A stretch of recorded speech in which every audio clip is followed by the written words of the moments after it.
Olá, boa tarde a todos e todas que estão nos assistindo. Estamos aqui para conversar, para um bate-papo com duas pessoas maravilhosas que aceitaram o meu convite de comemorar comigo o aniversário de 1 ano de lançamento do meu canal, a Elisa e a Jaqueline, que já vão estar conversando com vocês, né? E lembrando que o canal ele é uma plataforma para discussão sobre racismo, discriminação e preconceito, né? E nessa linha é que nós vamos estar conversando. Então, vou passar para a Elisa, depois para a Jaqueline, para que elas façam as suas primeiras considerações. Cumprimentem a todos. Elisa.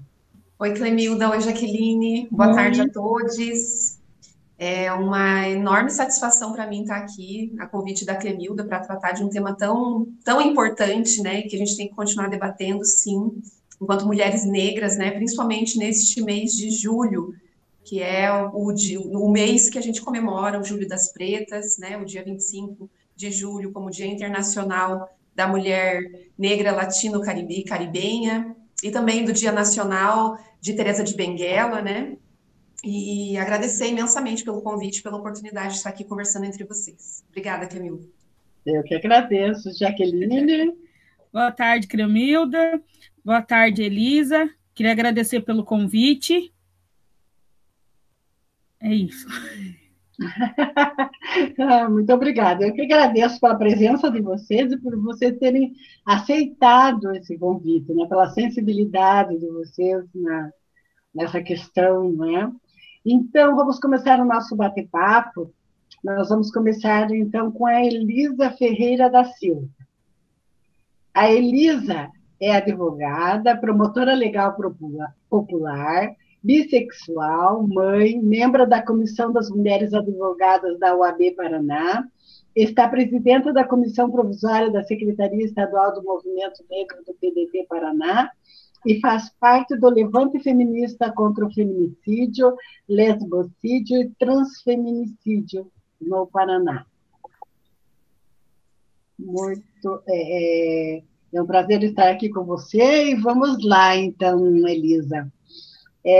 Eu gostaria que você, Elisa, falasse um pouco do racismo, do preconceito e da discriminação que você enfrenta no cotidiano, no teu dia a dia, enquanto advogada, na tua área de atuação, né? Em toda a tua área de atuação que você poderia estar nos falando nesse sentido. Certo, Clemilda. Esse é um tema, assim, que eu acho que um primeiro momento de se iniciar é falando sobre o colorismo, o pardismo, né, que existe na nossa sociedade. Porque enquanto mulher negra de pele clara, ou seja, sendo parda, e sabendo qual é a minha ancestralidade, eu tenho um determinado lugar de fala dentro dessa estrutura opressora muito diferente e diversa de mulheres negras retintas. Então, a minha vivência, ela é de tolerância, né? Então, determinados espaços, em determinados locais, eu sempre vou ser vista de uma forma mais tolerável, porque tenho a pele mais clara e os traços não tão marcantes. Então, entendendo o meu lugar de fala, né, como sendo uma mulher negra de pele clara, sabendo, portanto, né, que essas opressões, elas do racismo se opera de forma diferente e é mais cruel com pessoas retintas e de traços marcantes, é que eu falo aqui como que é ser negra na minha profissão. Eu tenho, assim, uma memória muito intensa de quando eu entrei na faculdade de Direito, numa das faculdades mais conservadoras que a gente tem na nossa cidade, e era a única negra da turma, né? Então, já comecei ali a sentir um lugar de não pertencimento, né? Um lugar da desconfiança. Eu percebi os olhares, né? Enfim. Mas como isso já vinha do meu cotidiano na infância, eu achava que isso era uma coisa normal, né? Era normalizado para mim esse tipo de situação. não tinha a consciência que eu tenho hoje, por exemplo. E eu comecei a fazer estágio com uma advogada. Advogada, eu ia no fórum com ela para aprender a fazer o que eu tinha que fazer nas secretarias das varas federais. Então, era na Justiça Federal, que é um prédio voluptuoso que a gente tem ali no AU, né, que tinha recém sido criado aqui no Paraná, estava recém reformado, feito. Era um estrondo aquilo lá, né? Aquilo era o piso de mármore, né? Aquelas coisas assim que impressionam quando a gente entra no ambiente, né? E eu lembro que ela entrava nesse espaço e ela era imediatamente reconhecida. Então, ali eu queria ser como ela, porque eu, afinal de contas, sempre quis ser advogada, né? Isso sempre foi meu sonho. E eu falei, é isso que eu quero ser respeitada como essa advogada. Mas era uma advogada branca. E num determinado momento eu tinha o cabelo exatamente assim como eu tenho hoje, né, um pouco mais curto, sempre usei roupas muito coloridas, batom que, né, enfim, colorido, deixava o cabelo preso em formas diferentes, fazia tranças. E eu, num determinado momento do estágio, ela chegou para mim e falou assim: Olha, Elisa, se você quer realmente ser uma boa advogada, primeiro a gente tem que resolver isso. Então você vai lá no meu salão que eu vou te dar um jeito. E eu cheguei no salão da colega, né, hoje minha colega, e ela, né, a moça que trabalhava lá, falou assim, a gente vai fazer uma escova, vai te deixar teu cabelo mais hidratado e tal. Eu falei, não, beleza, então vamos lá, né? Nisso era uma progressiva, foi a primeira vez que eu fiz uma progressiva, e a partir dali eu percebi, entendi, né, eu era muito jovem também, tinha 18, 19 anos, a partir dali, eu ainda, né, nessa construção da minha própria identidade, me percebi entendendo que para eu ser uma advogada de sucesso eu tinha que ter o cabelo liso e eu não podia usar roupa colorida, porque a advogada falou que eu tinha que parar de usar esse tipo de roupa, que eu tinha que usar um batom mais suave, que eu tinha que, enfim. E aí, a partir de então, eu passei por um processo de embranquecimento muito grande, muito forte. E por muito tempo eu passei desapercebida mesmo, enquanto mulher negra. Mas isso nunca deixou. Mas isso, veja, eu só passei a ser tolerada a partir do momento que eu me comportava de determinadas formas, né? Então, no decorrer né, dos meus 18 até os meus 30, que eu aliso meu cabelo e me embranqueço o mais possível para ser aceita nessa sociedade, ainda assim sempre fui tolerada. Ali nesse espaço de tempo fui fazer uma audiência e nessa audiência era uma audiência de conciliação trabalhista, que é essa minha especialidade, é o que eu mais gosto de fazer, e principalmente na defesa de trabalhadoras, que é a minha área de atuação que eu mais gosto mesmo, sempre foi. E aí eu estava defendendo a trabalhadora, que a gente estava pedindo insalubridade para ela, ou periculosidade, eu não lembro exatamente qual era o adicional que a gente estava pedindo, porque ela fabricava velas, e ela mexia com parafina e fogo, botijão de gás, enfim. E era uma fábrica de velas, só que a fábrica de velas fechou. E aí eu estava pedindo na ação o adicional lá para cliente. A advogada da empresa falou assim, doutora, o teu pedido não tem fundamento, a empresa já fechou, não tem nem como fazer perícia no local. E eu falei para ela assim, doutora, com todo respeito, eu não preciso fazer uma perícia no local de uma empresa que já fechou, quando a atividade dela é exatamente a fabricação de velas, que manuseia parafina e que está exposto a um grau de explosão aí por conta do botijão de gás que está, né? Enfim, da forma como estava ali, eu não preciso fazer essa prova. Então, por isso, eu mantenho a nossa proposta, que era de 15 mil reais na época lá, porque a moça trabalhou lá por 2, 3 anos no lugar. E a advogada olhou para mim e falou assim: a doutora está sendo muito intolerante. E ali, naquele momento, eu falei assim, nossa, será que eu estou sendo intolerante mesmo, né?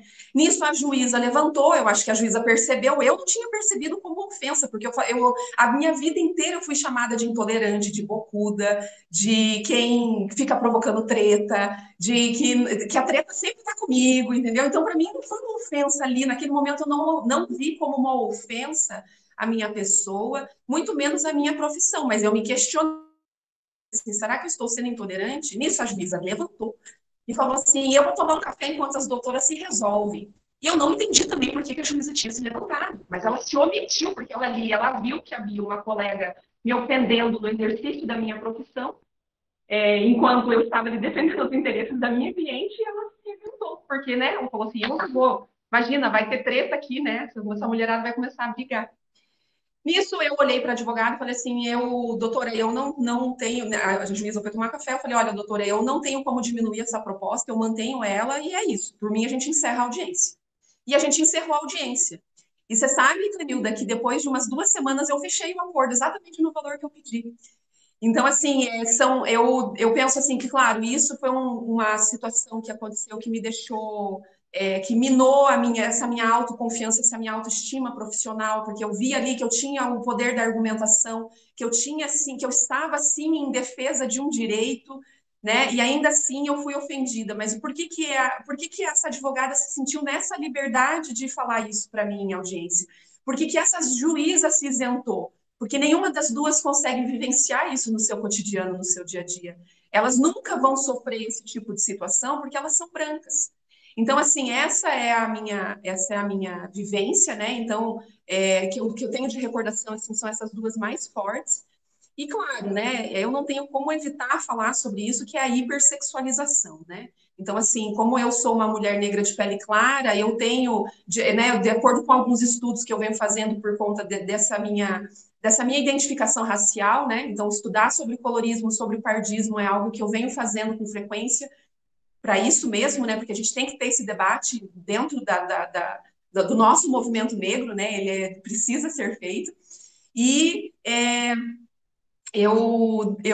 né, nessas discussões sobre o pardismo, sobre o colorismo, é onde a mulher negra de pele clara ela se encaixa sobre esse viés inconsciente da branquitude, né? De que é o corpo onde o produto que sai dali, ele vai ser o mais branco possível, né? Então né, sendo mulher, né, e aquilo que se inconscientemente busca, né, de um homem para uma mulher, que é sempre relacionado à sexualidade né, a procriação, né, a reprodução, porque nós mulheres somos constantemente perguntadas e questionadas se temos filhos, se vamos ter filhos, se queremos ter filhos, enfim, né? Isso é uma discussão também com relação a gênero aqui. E essa questão da hipersexualização, né? Então, assim, agora na pandemia os fóruns estão fechados, mas é constante, gente, é entrar num lugar e aí ser imediatamente levar uma cantada, pegarem na minha cintura, perguntarem se chegar perto de mim para me cumprimentar e falar assim, nossa, como você é cheirosa, sabe aquela coisa assim que, enfim, e são homens, né? Homens brancos, heterossexuais dentro do fórum. Então eu falo muito assim que existe um assédio sexual muito grande na minha profissão que é invisibilizado, né? E aí, a partir do momento também que eu entendo necessária né, a minha afirmação quanto à minha condição sexual como sendo bissexual, também nessa possibilidade dessa visibilidade de que, afinal de contas, nós bissexuais existimos, isso não é uma confusão, não é porque a gente não está satisfeita com homem, nem que a gente não está satisfeita com mulher, não tem nada a ver com isso, mas isso também é uma outra questão, né, que entra aí nesse âmbito da hipersexualização dos corpos de mulheres negras, né, e que daí, na minha vivência, enquanto mulher negra de pele clara, se opera dessa forma, né, mesmo toque não consentido ao meu corpo, nos convites para tomar um café, para conversar sobre trabalho e me oferecerem massagem no meio da conversa, entendeu? Então, assim, tem que rir para não chorar, entendeu? Eu tô aqui contando rindo, mas a vontade é de, enfim, né? É que isso mude, por isso que estamos aqui, fazendo esse debate, trazendo isso tudo, para que mais mulheres despertem para essas questões também, entendeu? Para a gente não ficar mais passando pano para isso. Essa é uma lógica do sistema, né? Então, esse sistema patriarcal que faz com que a gente não queira despertar realmente para esse inconsciente, né? Porque eu não estou aqui falando que o camarada, que meu colega fez isso de propósito, mas isso não significa que ele deixou de fazer, ele continuou fazendo, né? Então, é nessa perspectiva que eu acho que a gente tem que sim denunciar, tem que sim falar, mas é muito difícil, porque quando você está vivendo a situação, quando é pessoal, às vezes você não consegue falar, você tem vergonha, você tem medo, porque é isso que o sistema também quer que a gente seja medrosa, que a gente tenha medo de falar, porque senão a gente é bocuda, porque senão a gente só procura treta, porque senão, né? Mas eu acho que essa é a ideia, sabe, Clemilda? Eu acho que não é fácil falar sobre essas dores da alma, né? Como a Santa trouxe no primeiro momento lá. Não é fácil, porque isso desperta, né? E a gente vai lembrando de todas as outras coisas e acaba sendo gatilho para outras mulheres também, não só para a gente. Mas é necessário que a gente faça assim sempre essas conversas, esses diálogos, né, sobre as discriminações, os preconceitos e os racismos que a gente enfrenta no nosso cotidiano. E era essa a minha contribuição, minha querida. Muito obrigada, viu, pela participação.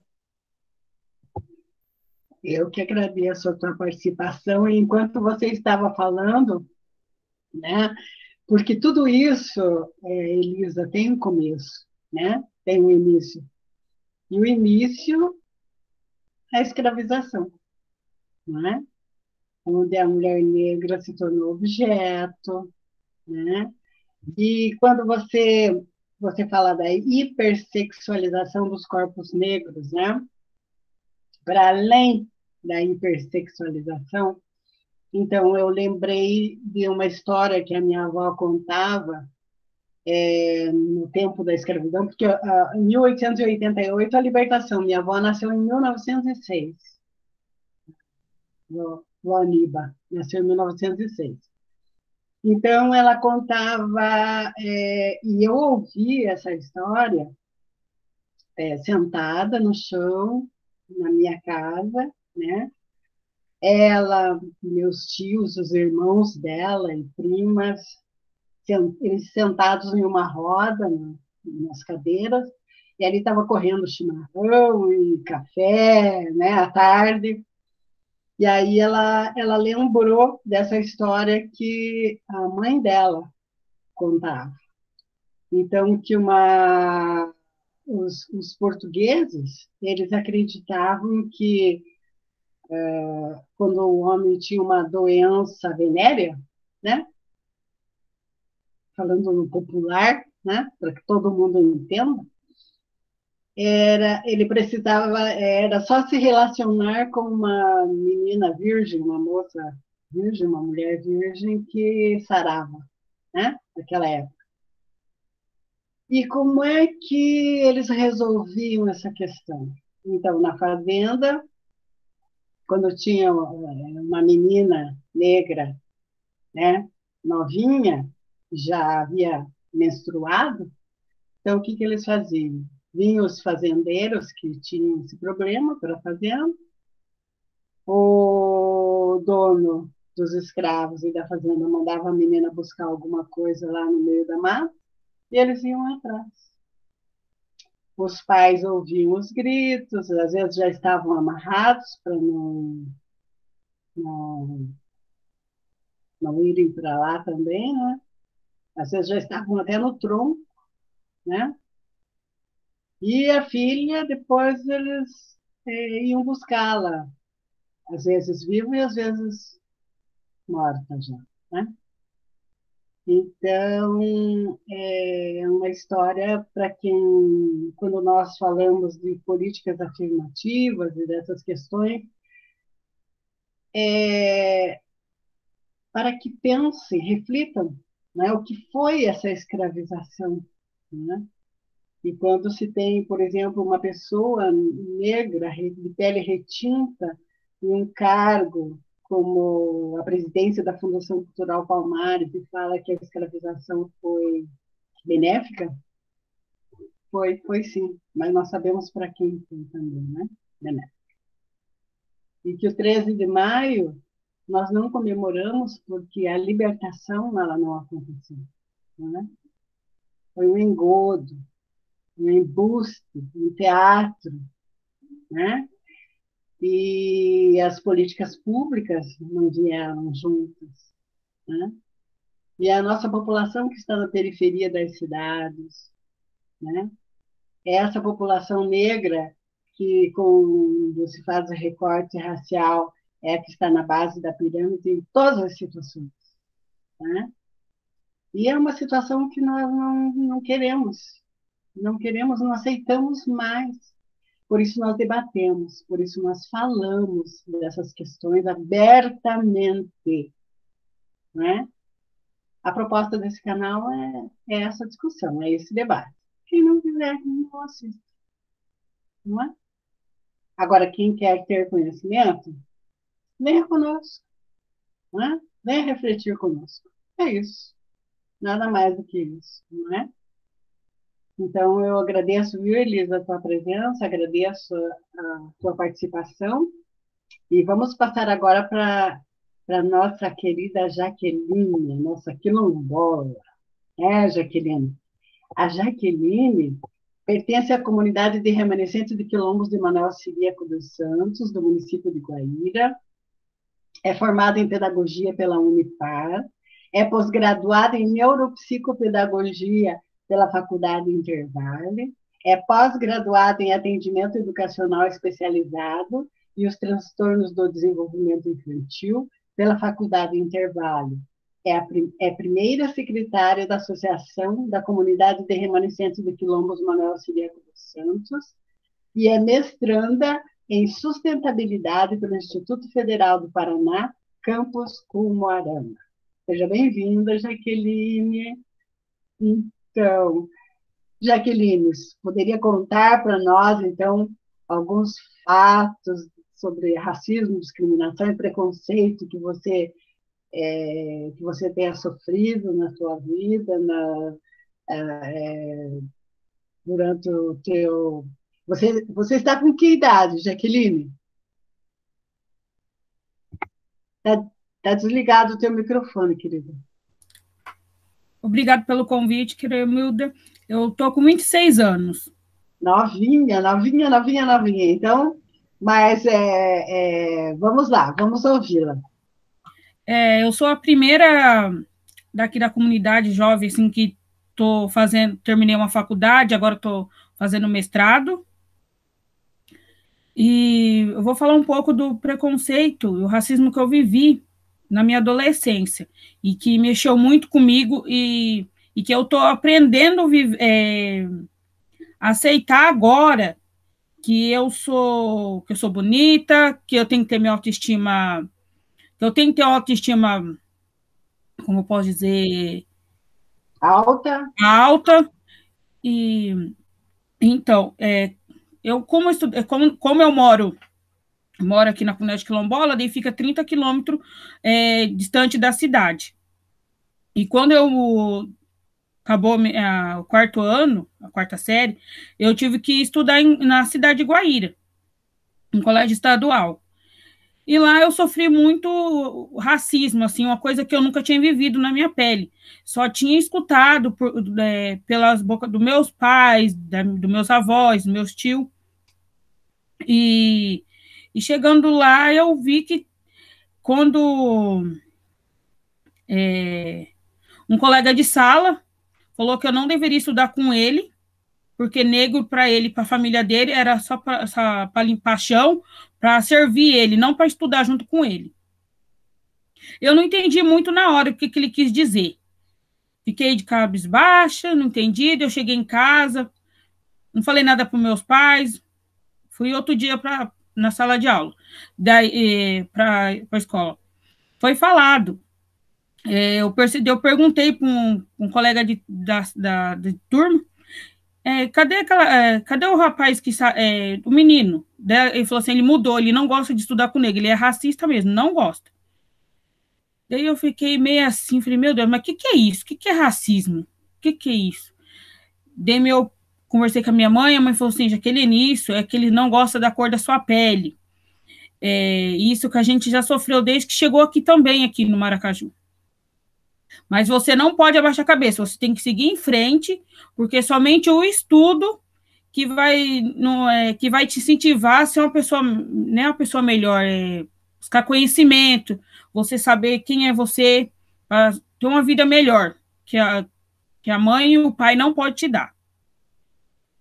Daí eu consegui ainda, eu cheguei, sempre tive dificuldade de aprendizagem, eu peguei como eu posso dizer, sofri esse preconceito, mas mesmo assim não conhecendo o que era, e daí no nono ano, o racismo foi mais grande ainda, que na aula de história, a professora estava falando sobre a escravidão no Brasil, e daí a professora falando tudinho, ela falou assim, aqui na nossa turma tem a Jaqueline, que é quilombola, e a família dela, e os antepassados dela também foi escravo. Eu falei assim, mas como que a professora sabe disso? Sendo que nem eu falo que eu sou quilombola. Porque eu tinha vergonha de falar também que eu era quilombola. Daí, a menina falou assim, professora, já que ela é negra, então na próxima aula eu vou trazer uma banana para ela, porque ela é uma macaca. E isso me doeu muito quando ela me falou assim. Daí, eu chorei bastante dentro da sala de aula. A professora falou assim, Jaqueline, não é isso que ela quis dizer. Mas não precisa ir na diretoria, não é isso que ela quis dizer. Ela não tem conhecimento do que ela está falando. E isso foi cada vez me deixando com a autoestima mais baixa.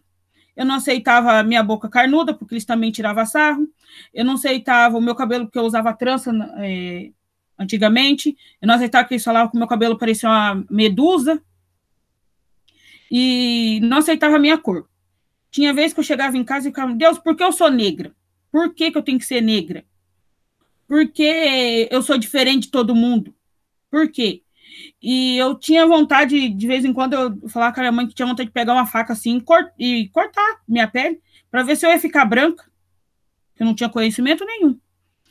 E isso me fez ter autoestima muito baixa mesmo. Que eu, até para conversar com vocês aqui, ainda não consigo olhar muito bem para a câmera, porque é a mesma coisa se fosse um espelho.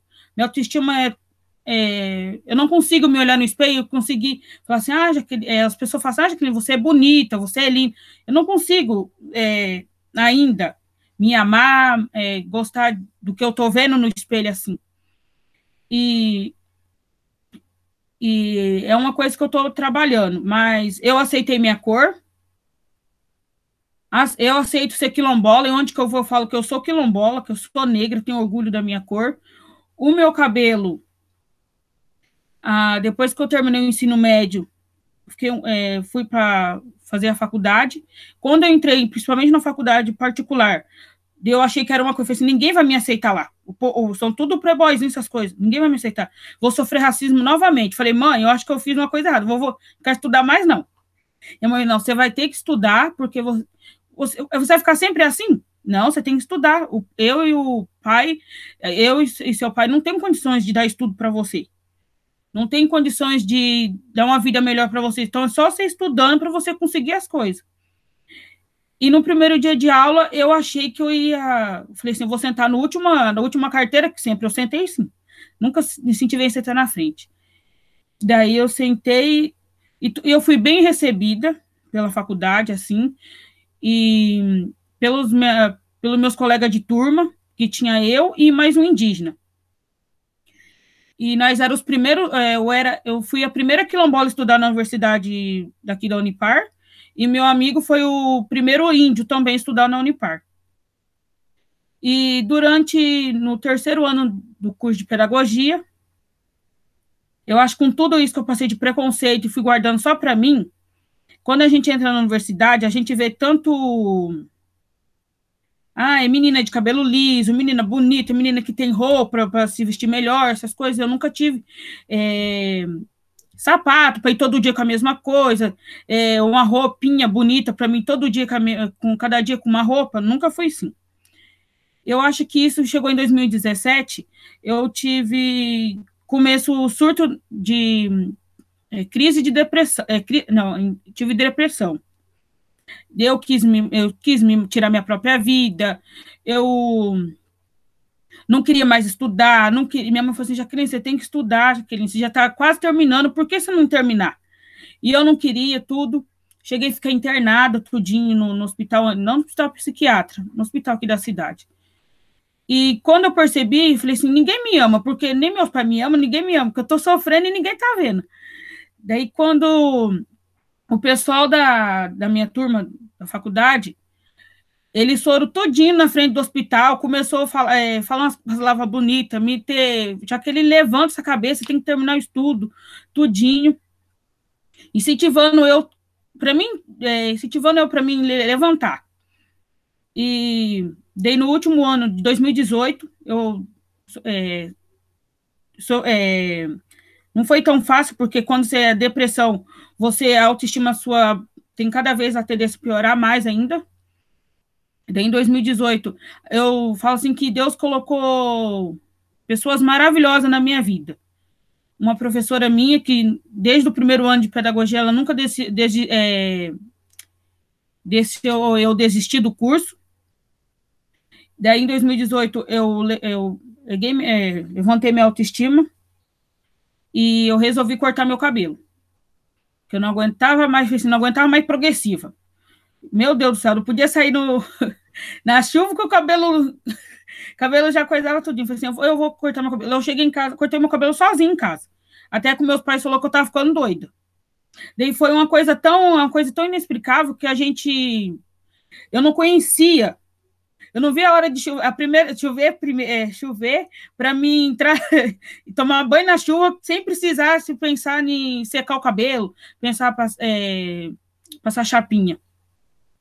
E foi aí que eu comecei, falei assim, meu Deus, chega de ficar baixando a cabeça, chega, e tudo isso que eu vivi, eu me tornei uma pessoa melhor e mostrei para essas pessoas tudo que praticou racismo comigo, eu mostrei que eu posso ser posso chegar onde que eu quiser. E eu vendo essas pessoas hoje que não tem nem terminaram os estudos, não tá fazendo nada da vida e mostrar para eles aonde que eu cheguei, aonde essa macaca chegou, aonde se eu tivesse abaixado a cabeça, eu estaria até hoje lá, no mesmo lugar. Mas não, eu percebi que Deus me colocou no mundo para fazer a diferença, não somente na minha vida, isso também na vida da minha família. E eu tenho orgulho de ser quilombola e orgulho de ser negra, e quero cada vez mais buscar conhecimento e poder mudar a vida da minha família também. E é isso. Obrigada, Jaqueline. Maravilhoso exemplo teu, né? Exemplo de vida, de luta. Quem é racista não tem a noção do que está fazendo e do que causa na vida da população negra. Não sabe, realmente não sabe, né? E o preconceito e a discriminação acontecem pela falta de conhecimento, né? Porque, na verdade, a história oficial ela não fala da história negra, né? Como você falou, a professora estava falando sobre a escravização. A escravização sempre foi trabalhada no viés coitados dos negros, coitadas das negras que sofriam tanto, né?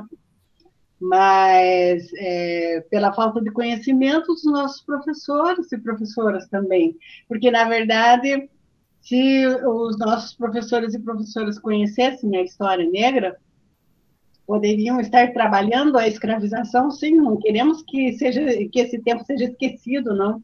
Ele precisa ser lembrado, esse país nos deve, né? Mas não na perspectiva do sofrimento e do castigo, né? Na perspectiva do conhecimento técnico que essas pessoas que foram escravizadas aqui no Brasil possuíam, né? Então, mas nós estamos, viu, Jaqueline? E eu também tenho que fazer a minha culpa, eu sou da Secretaria de Estado da Educação, estamos trabalhando isso, né?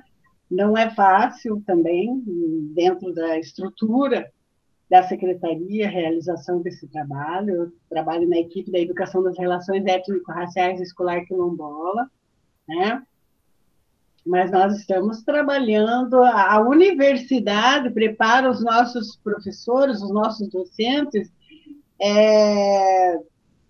mas não, a própria universidade não está preparada para esse trabalho sobre a trajetória histórica da população negra no nosso país e em África, né? Começando em África. Não está. Nós temos os NEAVs, né? Os NEAVs que trabalham essa questão, mas o professor que está fazendo uma licenciatura, ele precisa ter disciplinas que tratem da história, da trajetória histórica africana e afro-brasileira. Precisa, e as universidades não estão fazendo esse trabalho. não estão realizando esse trabalho. Então, o nosso professor, ele chega na escola e nós, enquanto secretaria, precisamos fazer esse trabalho, porque na universidade ninguém disse para o professor de história, para o professor de química, vamos dizer assim, que quando você, enquanto secretaria, quando nós estamos fazendo formação continuada, aí o professor, mas em química é impossível trabalhar essa temática. Como que é impossível? Se você olhar para o Egito e as múmias estão aí até hoje. E essa mumificação não é toda química, né? Não era a química utilizada para a mumificação.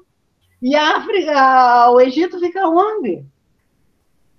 Como é que você não consegue, né? Mas a universidade não prepara. Então, aquele professor ou professora que corre atrás, que busca. Então, nós, enquanto na formação continuada, nós precisamos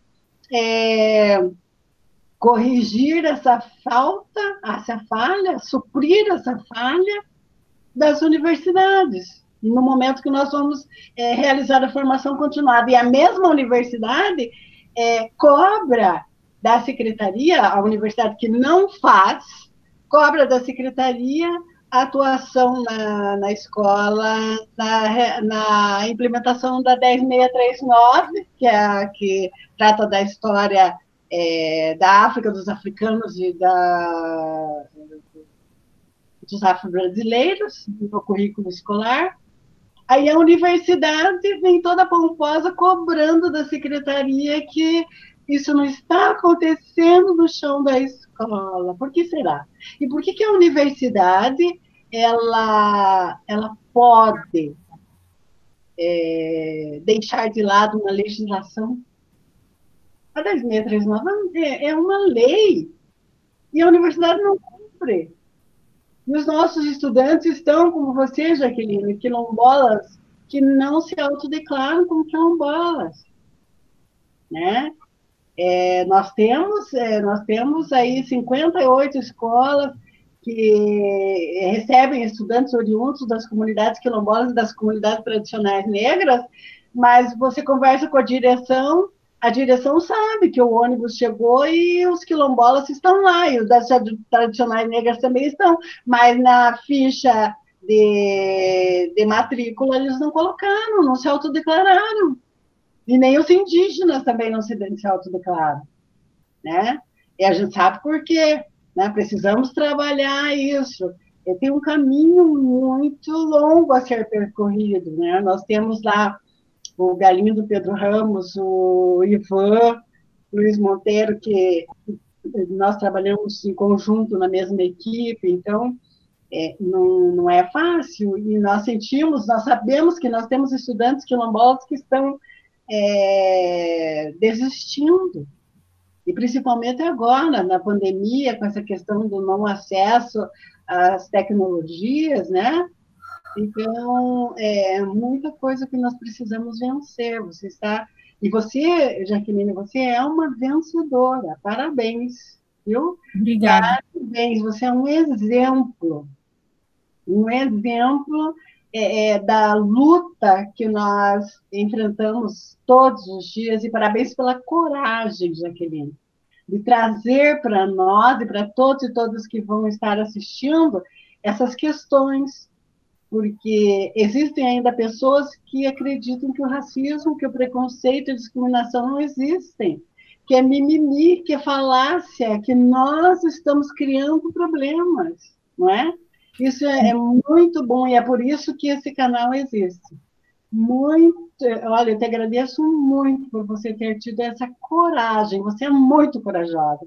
Parabéns, parabéns, tá? Obrigada, Cleomir.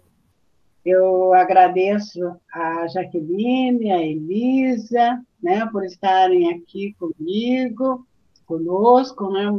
Muitas pessoas vão estar nos assistindo, né? Eu agradeço muito. e espero que nós possamos conversar novamente. A Elisa, essa questão do colorismo, viu, Elisa? Vamos trabalhar, realizar uma roda de conversa aí, que eu tenho umas outras pessoas que estão estudando também essa questão do colorismo, e eu acho que vai dar um debate bem acalorado e muito bom. Então, eu passo para vocês se despedirem, né, dos nossos... de quem está nos assistindo. Então, a Elisa, vamos lá, Elisa. Bom, novamente agradecer, né, Clemilda, pelo convite de estar aqui fazendo parte dessa roda de conversa e ouvir relatos como o da Jaqueline, que realmente é de coragem, de força, de resistência, né, e que mais Jaquelines estejam nesse lugar, nessa visibilidade, na busca pelo conhecimento, e que não as futuras, né, não passem por essas situações aí que, no final das contas, a gente sabe que é o que nos impede de alcançar o conhecimento, né? Porque são muitas barreiras que perpassam a existência para conseguir chegar a ele, e você está chegando, tá? Inclusive fazendo mestrado, maravilhosa. Te admiro demais, viu, Jaqueline? Maravilhosa você. E aí, quanto ao colorismo, de fato, assim, é uma questão que no Brasil a gente tem aí que, para debater, a gente tem que discutir, sim. Tem muitas coisas que a gente traz aí dos Estados Unidos, que é de uma realidade completamente diversa da nossa, né? A questão racial nos Estados Unidos é muito diferente da do Brasil, e começa até pela miscigenação, né? Que é uma questão aqui no Brasil que acontece desde que o Brasil é Brasil, porque os portugueses, na sua grande maioria, eram homens solteiros, né? Que vieram para o Brasil em busca de mulheres nuas, né? Porque era essa a propaganda que eles recebiam na época lá para virem para o Brasil. E a grande maioria eram condenados por crimes sexuais, né? Que vinham para o Brasil, esses portugueses. E eles não tinham problema nenhum de estuprar aí mulheres negras e indígenas, né? E fazer isso que é o Brasil hoje, né? Nós somos fruto disso também.